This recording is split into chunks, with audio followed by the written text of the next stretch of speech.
જો મિત્રો તમે એ ગાયને કેરી આપતા હોય તો આ વાતનું ખાસ ધ્યાન રાખજો. વિડીયો સ્કીપ ન કરતા, તમારા માટે ઉપયોગી છે અને ગાય માટે ઉપયોગી છે. મિત્રો વાત એ કરવી છે કે અત્યારે હાલ કેરીની સિઝન ચાલી રહી છે અને ઘણા લોકો ગાયને કેરી ખવડાવતા હોય છે. હવે કેરી ખવડાવતા હોય એ બહુ સારામાં સારું કામ કહેવાય કે ગાયને આપણે કેરી આપીએ, પણ કેરી ખવડાવવામાં બધા લોકો એક ભૂલ કરે છે. શું ભૂલ કરે છે કે કેરીની અંદરથી જે ગોથલો નીકળે છે એ ગોથલો પણ ગાયને ભેગો આખી કેરીમાં આપી દેતા હોય છે. તો મિત્રો એ ગોથલાથી ઘણી નુકસાની થાય છે. ગાયને હજી ઓછો પ્રોબ્લેમ આવે છે, પણ જે નાની વાછડીઓ છે એને ગોથલો ખાવાથી ગળાના ભાગમાં ગોથલો અટવાઈ જાય છે, જેથી કરીને એની નળી બધી બ્લોકેજ થઈ જાય છે.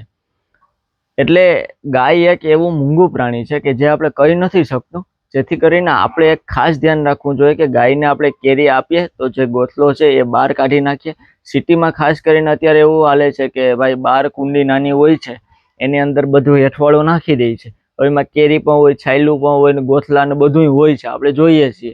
તો એ લોકોને ખાસ કેવું છે કે ભાઈ તમે જે બધી ગાયને આપો એ સારું, કંઈ વાંધો નથી, પણ તમે એમાંથી જે કેરીના ગોથલા હોય ને એ ગોથલા બહાર કાઢી નાખો, જેથી કરીને નાની વાછડીઓ રખડતી હોય અથવા કૂતરા રખડતા હોય કે કોઈ પણ પ્રાણી રખડતું હોય, એ ગોથલો એના ગળાના ભાગમાં હલવાઈ ન જાય, જેથી કરીને એને કંઈ પ્રોબ્લેમ ન થાય.